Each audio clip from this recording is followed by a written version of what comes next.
How you doing today? Got a little story I want to tell today. I don't know why I'm talking so loud.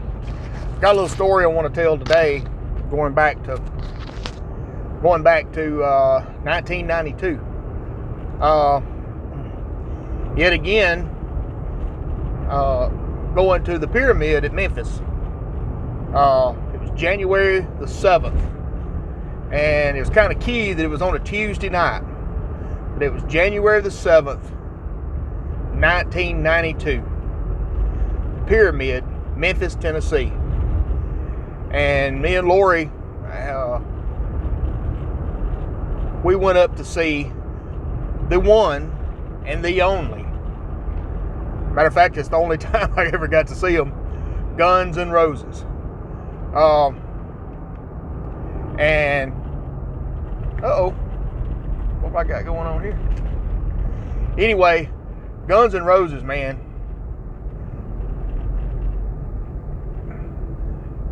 They were awesome. We were kind of blown away by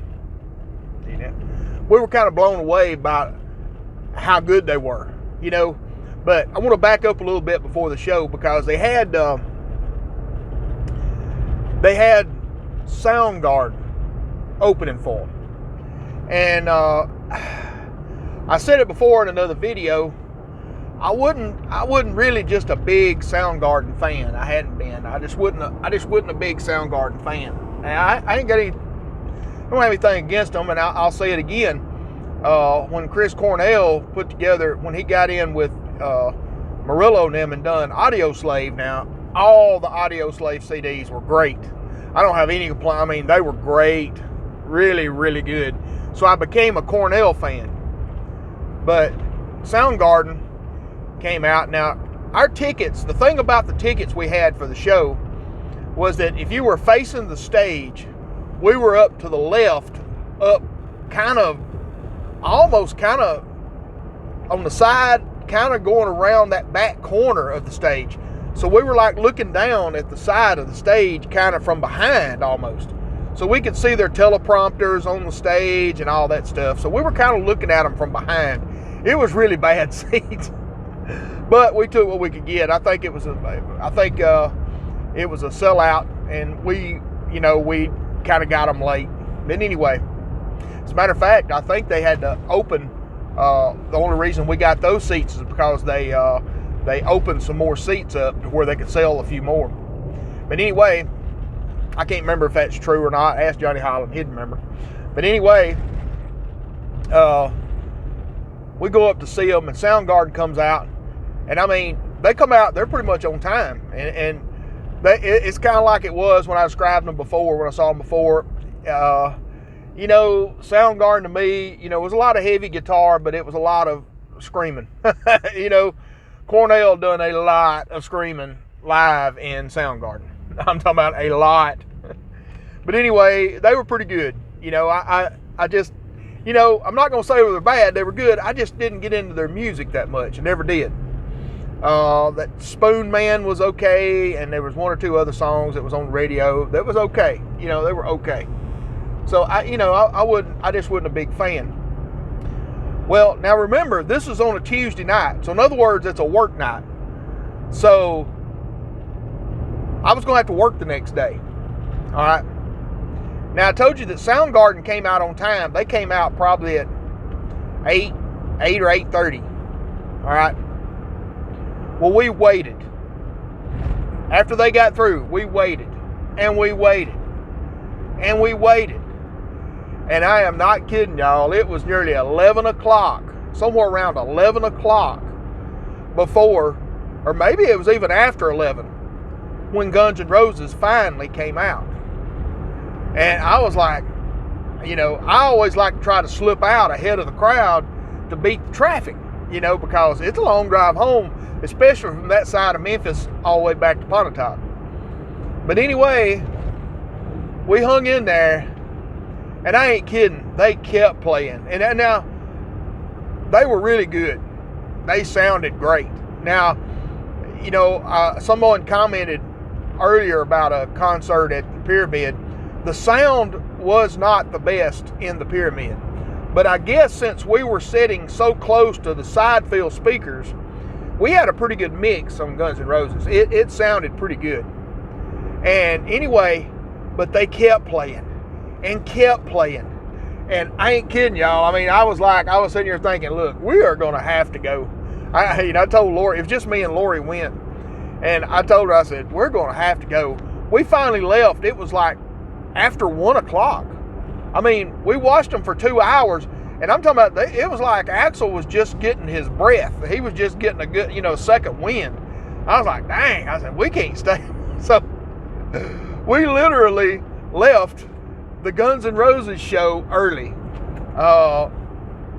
And I mean, but that's just the way it was, man. I mean, I had to work. I mean, you can think about it. We left there, it was a little after 1. So it was easily, at that time, there was still some 2-lane traveling you had to do coming from Memphis. Not like now. It wasn't 4-lane all the way. So it took us easily 2.5 hours to get home. And so, man, we were late anyway. I mean, it was like I didn't get to sleep long and had to get up and go to work. And I upholstered for a living, so I was productions. I mean, I had to work. So anyway, we done that. And what was weird is I didn't pay any attention. In one of the videos where I talk about seeing Skid Row at North Hall in Memphis, which is kind of across from the Pyramid there, or it used to be,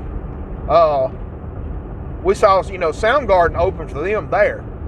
And anyway, we saw Soundgarden on January the 7th of 92, and exactly 1 month to the day, February the 7th, we saw them again, and they were opening for Skid Row. Now, that seems kind of odd to me. You step down from opening for Guns N' Roses to opening for Skid Row at a 3,000-seat venue. The Pyramid that held, how many people did the Pyramid hold? Probably 15,000 people or more. I know it held at least 10. I mean, Tupelo will hold almost 10,000 people. So you go from that to opening for Skid Row.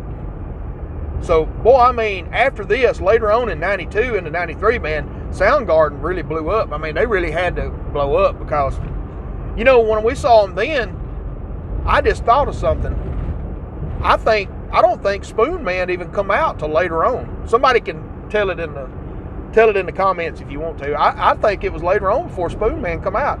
I think they were on their first album on this one. But anyway, what was their first album? Somebody know? Was it Black Hole Sun? Maybe it was Black Hole Sun. I don't know. Like I said, I never was that big of a fan, but we saw them twice in exactly a month's time. So what's the odds of that? But I just wanted to I did get to see Guns N' Roses. It was the whole original band except for Izzy Stradlin. Izzy Stradlin had quit the band the November before this January. He quit the band in November of 21. In 91. He quit the band in November of 91. So, and this was January of 92. So he had already quit the band. So I didn't get to see him playing with them. But they were really good. I was really impressed with them.